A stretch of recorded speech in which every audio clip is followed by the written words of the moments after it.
Sports, Floss What's Gloss, up, everybody? fans, friends, community. We told you we had something special for you, and we came with it. Exactly. We did not let you down. We are super excited to have someone that I would still consider to be somewhat of a friend, just one of the nicest, sweetest people I've ever had the opportunity to meet, but also a phenomenal athlete who currently is a starting point guard for the Connecticut Sun in the WNBA. Jasmine Thomas is joining us here today. So thank you so much for being here, Jazz. Yeah, thanks for having me. I'm real happy to be a part of it. Yes, and let's not forget that Jasmine also is Duke sociology. Woot woot. So we hold it down for Duke sociology. I'd like to be in that club. I was a Soch minor, so if Okay. you want to just Okay.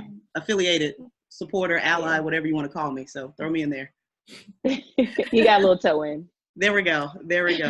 Well, I will say Jazz played at Duke all 4 years, started all 4 years, and I just remember going to so many games and thinking, if we're in a jam, if it's getting close to the end, we got a couple minutes left, we're down a bit, get the ball to Jazz. She's going to make something happen, and I'm going to feel good about the results. And 9 times out of 10, that's the play. It worked, and we ended up winning. So she's just one of those people that, as a fan, I always trusted to have the ball in her hands, and it's so exciting to watch and to continue to watch. So yeah, so thank you for all that you did for Duke basketball and that you continue to do for women's sports in general.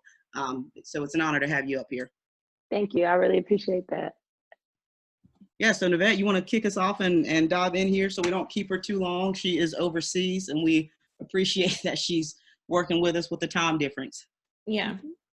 All right, so Jasmine, we know all about your great basketball greatness, history, Gatorade State Player of the Year, you're a WNBA All-Star 2017, you just made it to the WNBA Finals. So we want to know what started you on your basketball journey? What made you think, oh, this is me, I can make it, I know I'm good, and nobody's going to stop me? Honestly, it didn't really start like that. It started as just a hobby. My brother was playing, and I was actually that kid that was sitting at home reading. That's all I wanted to do, but I was a natural athlete. So my dad had me racing against people in the neighborhood. Like, it was his, claim to fame, having me beat other people's kids in a race. And of all the sports, like, I was never interested in anything until my brother started playing basketball. And instead of running around with the other little kids, I would actually sit and watch his games. And I was like, Dad, I think I want to try. Like, what, is there a team that I can be on? And when I first started playing, it was just fun. I was making friends. Most of my friends growing up were my cousins. So that was the first opportunity for me that I started making friends outside of family. And by the time I got to high school, I got real serious about it. Working toward a scholarship, knowing that, being one of the first people in my family to graduate from college, that was a big deal for me. So knowing that basketball was going to be that ticket for me to do that, I started to take it very seriously. And by my junior year at Duke, I knew I could play pro. So that's kind of how my journey went to being a professional basketball player. Yeah, that's so awesome to hear because I think a lot of the talents that I have, some of them are athletic in nature, not good enough to be playing anything professionally. But then I'll think of a lot of the academic talents I have came from having older brothers and wanting to do everything that they were doing, similar to what you're saying. So I really blossomed and flourished academically early on because I was much younger not much younger, about 2 and 3 years younger than they were. But when they're in the first and second grade and I haven't started school, I'm right there learning all those things with them. So when I do start, I'm kind of at a level above the people who I consider to be or who actually are my peers. So that resonates with me a lot. That's very cool to hear. Yeah, same with me. Even though I didn't go down the athletic field, my brothers used to have me racing little boys in the neighborhood and wrestling little boys in the neighborhood. Like, I bet Sonny can beat you and all that. Remember it clearly. So maybe that's why I steered away from that, because I felt like, maybe that wasn't the path for me, wrestling with little boys in the neighborhoods. If I could be more dominant as a girl. Well, and I think you've had a phenomenal career thus far within the WNBA itself. I mean, you started in one place and got traded to another team, and it kind of seemed to me really flourished with and so the work that it took, even after being traded mentally, physically, to get to where you and the team made it this year. Yeah, I feel like, now that I'm older, I'm a vet, I'm experienced, and I see the younger rookies coming in, and I see how the journey of most people in the WNBA has gone. I feel like I really am like a living testimony to the true authentic nature of being a WNBA player. There's that 1% is like, those are the players that you see that have the straight and narrow. They get drafted to a team, they become a franchise player, they stay in that organization and for their entire career. They get the media publicity, they get everything is geared toward that top player. Well, the way my journey went with being drafted in the first round, but not the straight and narrow. I was traded because of a multitude of things, whether it was my performance on the court, whether it was coaching changes. I made it to the finals in 2013, played a lot of the minutes that led that team as a point guard, and still ended up getting traded. So it's a business. There's so many other things that affect you as a professional athlete that I feel like my journey to being where I am, and that comfort, and that, like you said, flourishing with Connecticut, it was a process. And I feel like a lot of players in the WNBA go through that process. Yeah, and I think that just speaks to your resistance. And it takes a lot of fortitude to stick it out, and especially with the conditions and the pay that was previously surrounding the WNBA. It can be hard for most people to stick it out just because of those things. But now that we have the new tentative collective bargaining agreement, I think a lot of more people will be able to have the same journey, or be confident, or to pursue their dreams, knowing that they have that support when it comes to equitable salary and quality of life. So just talking about the collective bargaining agreement, and how in this moment in time in women's sports, we have U.S. soccer, we had U.S. women's hockey, all these other women's organizations taking a stand for equal pay. And did you guys in the WNBA, did you feel like you were part of a moment in women's sports where you feel like, if we take the lead here, maybe we can make it better for young girls behind us? Or was it just, we know this is what we need right now for the WNBA? We absolutely felt that.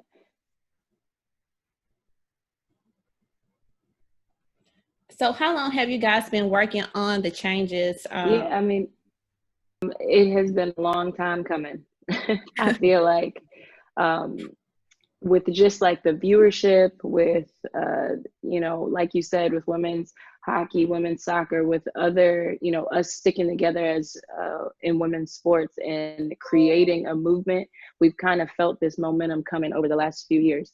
We didn't know how much we'd be able to get done. We have a very, very excellent executive committee in our Players Association. They did a phenomenal job in really advocating for us and pushing and not budging. I feel like in the past, it was kind of, we felt like we had our hands tied. We didn't want to lock out, because we know that there are a lot of people that rely on this WNBA income, even though there are others that know that they can go play overseas. Everybody can't. So having to deal with a lockout is not something that we've ever wanted to do. So I feel like we felt like our hands were tied a little bit. We couldn't push too much. We didn't know how much the league would compromise with us. And I feel like we got to this point where we were just like, you know what? It's not just about money. It's not just about salaries. It's about the entire experience. And I feel like when you see that press release and you see all the things that have changed from the old CBA to the current one, to me, I was thinking like, I wonder how many people are probably like, whoa, we didn't even know they didn't get their own rooms on the road. Like the smallest little details that, change the experience for a professional athlete versus an amateur athlete. Like a lot of us, we would Mm-hmm. talk about when we got in the league, like, whoa, you know, it was actually better in college. Like you know, all the resources that you had, the way that you traveled, the gear, the following, the you know, the tournament, how the NCAA tournament was like you know, it felt like so much attention and media coverage was around it. Everything was, you know, different. It's a shock when you get to the WNBA. So, you know, to see that we've come to this point where that gap is being bridged, it really feels good. And you know, I kind of get emotional a little bit because I'm like, I'm actually living and still playing to witness it, because for the longest time we didn't think that, you know, we didn't think it was going to happen anytime soon. So I'm extremely honored, proud, and happy that I'm part of this movement.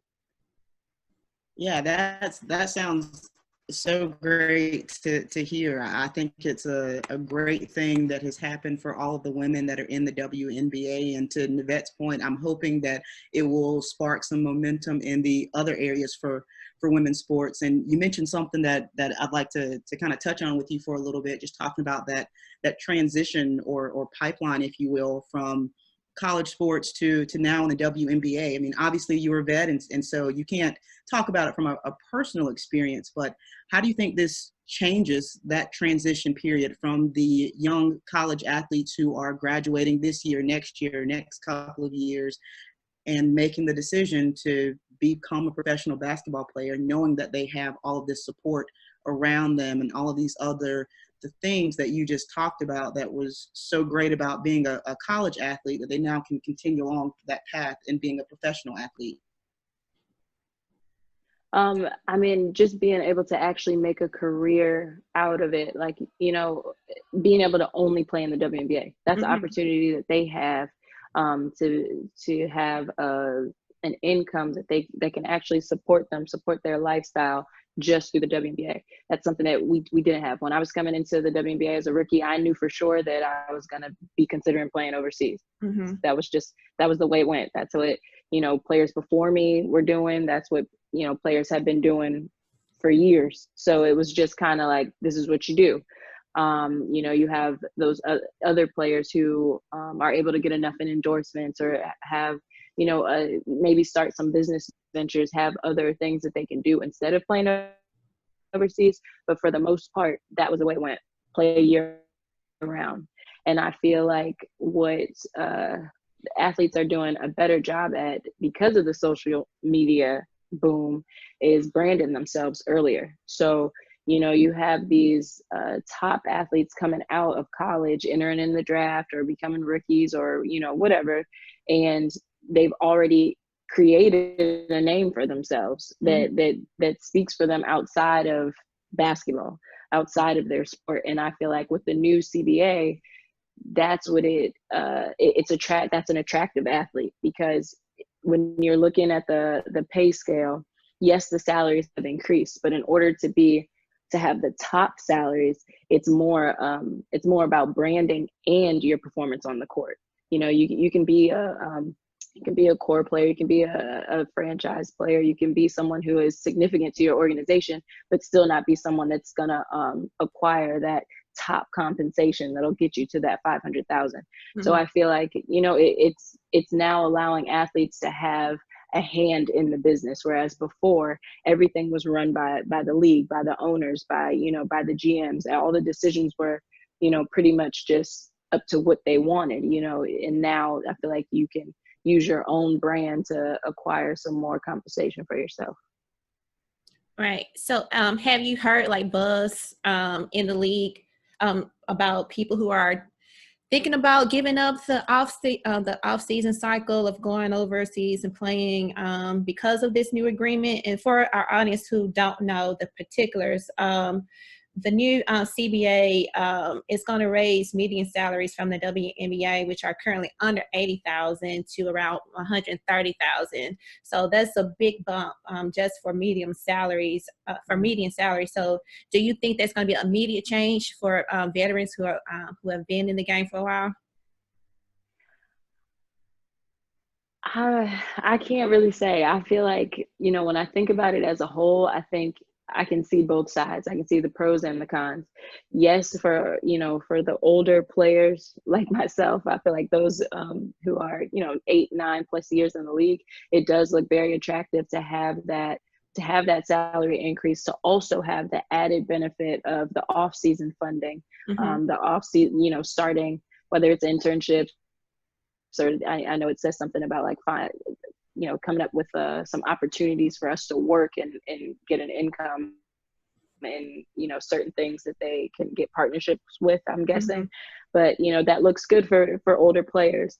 But what I also know is when you become used to the lifestyle of playing year round, when the top percentage that are really making a significant amount of their living overseas, it's going to be hard to let that go. And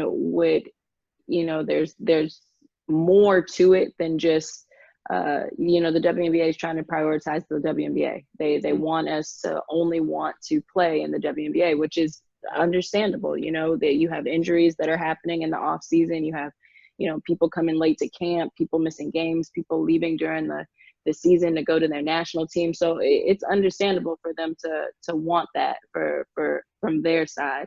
But as an athlete, you can only play basketball for so long, so your mindset is, your insurance is to make as much money as you can in as little time as you don't know how long you're going to be able to play. And I feel like that's where we're going to run into some issues if Europe doesn't compromise. Like if Europe and the WNBA can't compromise and figure out a way for the seasons not to overlap, you'll see some issues with this CBA for sure, because now you're really asking people to make a decision versus before it was like, I could stay home, but I'll just miss a few days of camp and come in, so it's now over time, I think within like the first 2 years of the CBA, there's going to be like significant penalties for doing that. So it can go both ways. Wow. Yeah. Yeah, and you kind of make a good point, and something that I know will be interesting for us is to talk about what that calendar year for you all typically looks like. Obviously, I know it's going to vary from player to player depending on the teams that they currently play with in the WNBA and the teams that they potentially are contracting to play with in Europe. But for those people who don't understand that timeline that you're talking about, what does that look like for you as someone who's done both for quite some time? Yeah, if I had even bring it back to being a rookie, so you finish your collegiate season, especially if you go into the postseason in April. Training camp starts at the end of April. Okay. So you go directly. Some are able to go to graduation. Some miss it because they want to try out for their teams. But you go directly from playing, graduating, straight into a WNBA season. No development, no, nothing like that. There's no off time. You go directly into a professional season. Then, so if you're starting there and you embark in this career-long year-round playing, you go from May until October is the finals. And then the European season starts the first week of October. So either you miss some games, you miss some of, it depends, because overseas you can play in just your domestic league, or you can play in the domestic league and a European league, which is Euro Cup or Euro League. So depending on what kind of team you're on, you miss significant parts of the season. But so that's WNBA May to October. Then that is overseas October until May. So for instance, my departure date from Poland this season is April 30th. Training camp starts April 26th. Wow. So it's actually year round. The breaks that you find are, for instance, national team breaks. In November, there was a week where, and we call them breaks because they are, but most people don't have a break. They go to their national teams and they compete to play in these tournaments to qualify them or give them a chance to play in the Olympics. So there are breaks for some, but not for all. So we literally play year round. It's not like there are a couple months in between each season. No, they overlap on both ends. Wow. Wow, yeah, that's so demanding. So I think that speaks volumes and gives a little context to your previous answer of why it does seem to be something that's appealing, because sure, maybe you can get a break, but at the same time, you have this compact time that you're able to play the sport and to make the money that you're going to make and do what you're going to do in your career. But yeah, that's blowing my mind. Yeah, right. Yeah, No downtime, it recuperate your body or anything like that. none at all. And I mean, and the reason I started, and I kind of did this on purpose, starting with from when we graduate from college, Mm-hmm. because if you're looking at the WNBA and the NBA alongside of each other, there's so much opportunity in the NBA. Of course, they have more resources. We understand that, but there's so much opportunity coming from an amateur to a pro to develop. Whether it's the G League, whether it's going on, they go on these like workouts. They have like months where they just get to go to teams and just work out and have them tell them things that they need to work on with their body, with their skill sets, with their, anything to get ready to be a pro. We don't have that. So that's another thing that I feel like, makes us all that more incredible, is that you have these young players coming into a league playing against some of the best women that ever play this game. And it's hard for some, some have that time. It takes them 1, 2, 3 years to transition and get comfortable. And then, others, it's like they can jump right in, not miss a beat. And then there's some that kind of, they're out of the league. They're only playing overseas. They develop doing that. And then later on, maybe 4 or 5 years down the line, then they get their first opportunity in the WNBA. So it's really so many different stories to being a professional women's basketball player. And I think it starts from that simple, like, you go from your last college game directly in a training camp. Wow. You play your first pro game a month later. It's like, I don't know, not designed properly, but it is what it is. Because of that summer season, we have no choice. That's crazy. I'm just trying to wrap my head around that. Yeah, and I saw too that also the new CBA adds in the even more playing time, even more stress on your body with the Commissioner's Cup, the in-season competition. Do you know anything about that? It sounds like what Adam Silver was trying to push in the NBA, and they had a lot of pushback from the players. So it seems like they're trying to pilot it in the WNBA. Do you know anything, or do you have any thoughts about it? Yeah, I do know. I actually understand that a lot better now, because at first I thought the same. I thought, so basically they got the design from the European season. In each country you play a cup. Some, I know Russia has like a super cup. Some countries have a different variation of it, but for the most part, it's a tournament that is built in based off of the standings at that time. In points, it could be anything, but it's a built-in tournament for the teams to compete for a cup title. And with that title usually comes some form of compensation for the team. So that's that model they're taking and bringing it to the WNBA. But because the WNBA season is already so compact, it only adds 2 more games. Okay. So I believe we play a 34 game season, and now it's going to be 36, or maybe it might add 4. It might be 38. It doesn't add too many more because we don't play a tournament. That's the difference between overseas and WNBA. There's going to be 10 games that are already on the schedule. And those 10 games go toward the seeding for the cup, the Commissioner's Cup.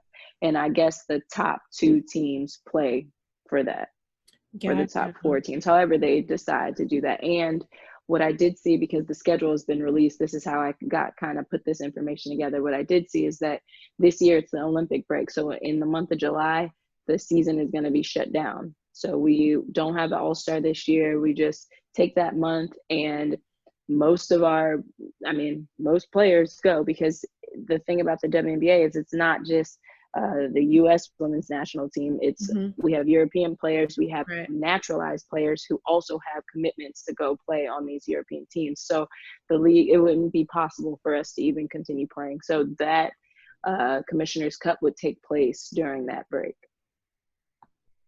Okay. So it would be the players who are not participating in the Olympics would stay. For the most part, I feel like that's how it's going to happen. Even if I don't know, even if for some reason it happens like toward the end of the break when those players get back, I can't possibly see them.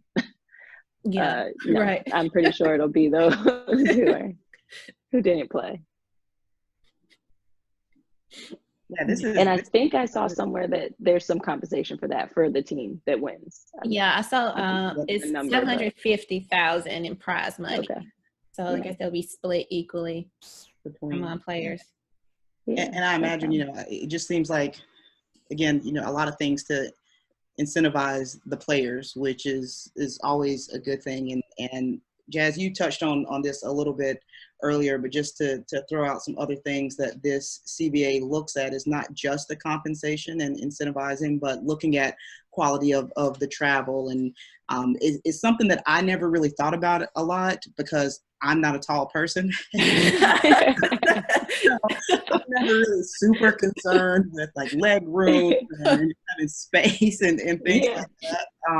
So just seeing this and having been pretty good friends or really good friends with a number of basketball players when we were at Duke and hanging out with them and seeing just how different things impact them and thinking about the fact that all of you all are fall into that status of being gifted in the height department and just not having accommodation of certain types of accommodations when you travel and the accommodations when you're staying in hotel rooms. I mean, things like that would seem second nature to me as part of your profession, right? I mean, part of your profession calls for you to travel and part of it calls for you to stay overnight when you travel. You would think that those types of accommodations would have previously been there, but they weren't. But that's great. And then also looking at maternity leave and childcare stipends that women in general have other for their family. And it seems like a lot of that was taken into consideration when this CBA was drafted and approved, making sure that you can become a mother if that's something that you choose to do. You don't have to make a choice to say, oh, I can, but I have to wait until my athletic career is over. I mean, you have the childcare stipend, you get full salary while you're on maternity leave, 2-bedroom apartments for players that have children. I mean, all sorts of things that people don't necessarily think about. So I think it's going to have a positive impact, not only on the careers of everyone in the WNBA, but everyone who's thinking about that coming forward or going for sure. And it was extremely, the thing that stood out to me the most was the $60,000 compensation for family planning. So, I mean, that I wasn't even, like, that was so proactive and ahead of anything I was thinking about, because you just naturally think of that as something that's, you know, it's just on you. You know, you really just assume that it's like, well, if I'm going to keep playing, like, you know, I might run into these fertility issues. How long, what age, like, you know.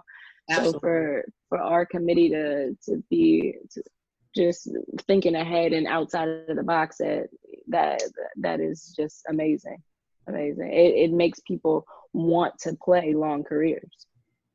I agree. I mean, I kind of want my job to take these things into consideration.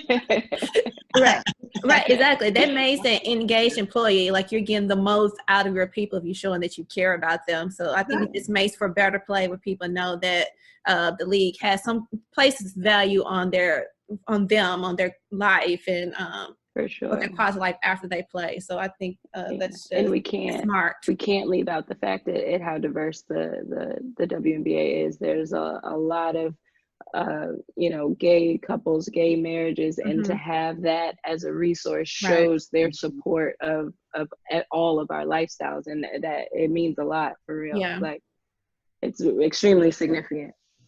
Absolutely. And I just see this CBA as being something that is so very progressive and things that, you know, I was only half joking. I think they're things that all people, all backgrounds, all diversities, all sexual orientations, and then you have those within your working environments, right? So I think management at any type of company could really take something away from this model that the WNBA is creating, because I know for a fact that there's some things here that a lot of my friends in the work that they do, they don't have these protections for them, if you will. So thinking about family planning and things like that. So it definitely strikes me as something that's very progressive and is an example and can be an example for even people who aren't on the basketball court.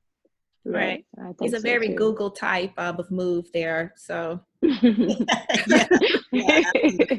Absolutely. That and if I can get them to do that and get some nap rooms at the office, I think we'll be in nap rooms. Yeah. So Absolutely. I guess we're kind of winding down, but I had one question before we move into Fast Five Okay. about Kathy Engelbert, who was just named the first WNBA commissioner. So previously, people in that position were presidents, and I wonder if maybe her role as a commissioner led to this more progressive CBA, if they gave her more authority to speak from the league and not just be so dependent on the NBA or on owners. I honestly wish I knew more about that to tell you. I'm not sure how the responsibilities changed. I'm not sure if it was just A a name title change. change. Mm-hmm. Yeah, but I do know that, she works closely with our Players Association, with our executive committee. That's NECA, that's Lasia, that's Janae, Deladon, that short list of players that make up that committee. And I feel like they could tell you more about that. But from what I know or what I Mm-hmm. see, I feel like it's more just her business background. I think, her marketing and the things, I can't remember the company she came from right now. It's I slipping think from it's my mind. Deloitte. She came from one of Yes. the And accounting firms. Yeah. yes. And they said that she had a lot to do with, rebranding them and starting programs with that company and making a lot of change there.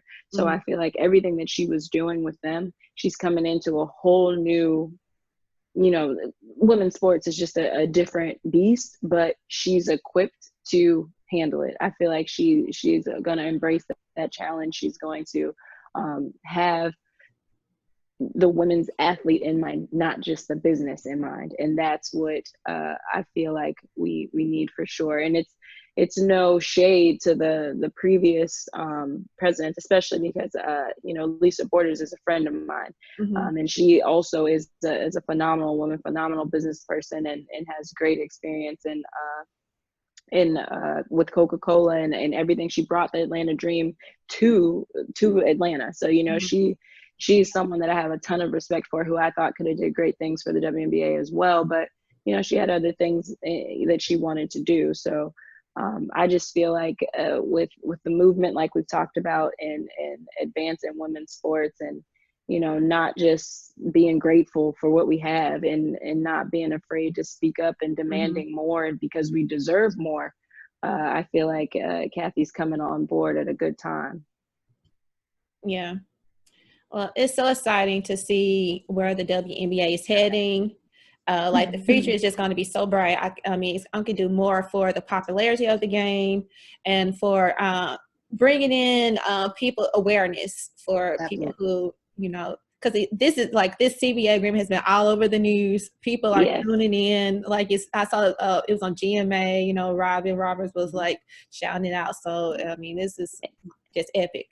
And make no mistake, that's all strategic. That Yes, is all, I in know. all of our communication, Mm-hmm. we're all one unit, and that Players Association, our union, does a great job in making sure that, no one's missing emails. We're all over the world, and everybody is locked in, because it means that much to us, not just for the WNBA, but, like you said, to if we can do it in the WNBA, we can make room or pave a way for other women's leagues to be able to do the same.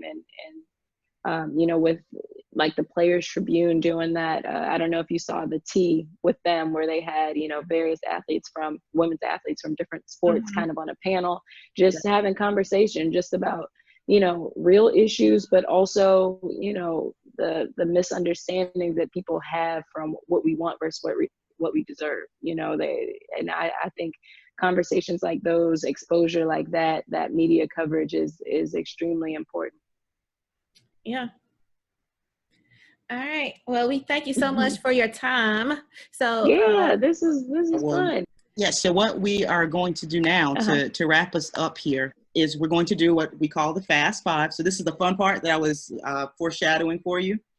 And so we're just going to throw 5 questions at you. We're going to have you pick who you think is coming out of certain leagues and winners of certain games, things of that nature. And we're going to throw them at you, and just whatever you think is the next question, we'll go forward. And don't feel bad if you get it wrong, because right now Nivette is 3-0 in all picks that we've had. I'm 0-3. So, you know, Okay. sometimes you're on the bad end of that. But in any event, we'll start with the first one. So we had Championship Sunday yesterday. Super Bowl pick, 49ers or Kansas City Chiefs? Kansas City Chiefs. That's a great answer. I don't think you could go wrong with either one. It's going to be a good game. That's true. All right, Nivette, you want to? Yeah. So just recently, the AP poll came out with their athletes of the decade, both men and women. So who is your personal athlete of the decade? It could be male or woman. I mean, male or woman, or female or man. Male or female or man, you know. I'm a huge Serena Williams fan, so I just So love her and everything about her. So yeah, we are right here. You can't see, I'm doing the eye to eye thing. I see you. I see you. I would show y'all me, but you can't see me right now. 10 o'clock, almost 11 o'clock at night overseas. I'm looking a mess. No, but we are huge Serena fans, so we are down. We believe absolutely, and even if we weren't fans, just the facts is that she's exactly just facts. She's a phenomenal athlete. Yeah. All right, Kim. NCAA basketball picks. All right. Championship tournament. Who do you have on the women's side? This is bad because I have a hard time watching because of the time difference. So I don't really keep up. I see every now and then on Instagram.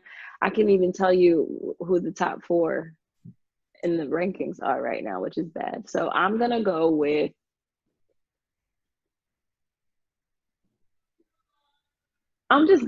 Oregon because okay, I'm going to go with Oregon because that UNESCO, I don't know if I'm messing her name up, but I have seen her play, and you just can't deny what she's doing right now. And I feel like when you have a player like that who's leading on the court and is in a position that is so significant to lead your team, I feel like you can always win a championship with someone like that. All right, and for the men? For the men, I have no idea. I'm gonna just pick Duke because that's what I do. Right, that's what all Dukies do when all this fails. Every time I try so hard. I really do. They're like, okay, let me just be reasonable. And not that, I mean, we're always in the conversation, but okay, let me look at it. And at the end, I always pick Duke. So. We can win this game. There's no reason why we can't win this game. Yeah, why not? Why not? All right, sure. Number 4, you got it in the bed? Number 4. Okay, so who do you think for the NBA championship match coming out from the East and the West? Who you got? Well, I definitely have the Lakers from the West. But from the East, oh my goodness, I have no idea. Like what? I feel like I need to bring up a cheat sheet on ESPN real quick. Who's in first, second, third? Do we have that? We have the Bucks are in first. I'm gonna go with the Bucks. I like Giannis. I'm gonna go with the Bucks. All right. That would be a great That was final. easy. Yeah. Isn't it Bucks, Celtics, Heat right now? Is that right? Yeah, and then Sixers. And then the Sixers, yeah. But the Bucks is a good pick. All right, and the last one, I have an inkling that I know what you're going to say, but we're going to ask anyway. WNBA championship. Oh my God. The Connecticut Sun. It's redemption season. We got it. I'm rolling with y'all too. I'll tell you what, I was watching the championship series and it was electric. Like I had so much fun watching. I wish I could have been there in person. And the only comparison that I have for it is Cameron Indoor Stadium. Like when Cameron gets rocking like crazy, that's just what I felt, that energy. It just seemed like so much fun. Competition level was high. You all were playing hard, both sides of the ball. So I'm rolling. Absolutely. Yeah. Thank you. I appreciate it. And if you roll with me and us, you can be there in person because I'll give you tickets. Look at that. Look. I like that. Girl, we will be there. I can make my way to Connecticut to watch you all play. Absolutely. Yeah. All right. Yeah. And especially since the last couple of WNBA finals period have been like just legit hot.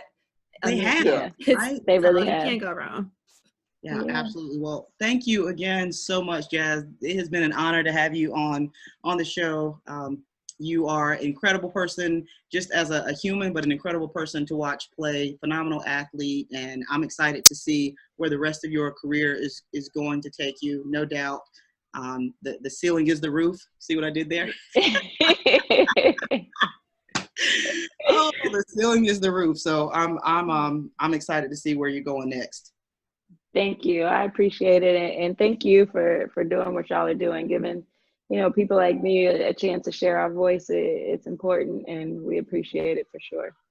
Of course, and good luck with the rest of your season overseas. Stay warm, stay safe, and I hope you all do well. All right. Thank you so much.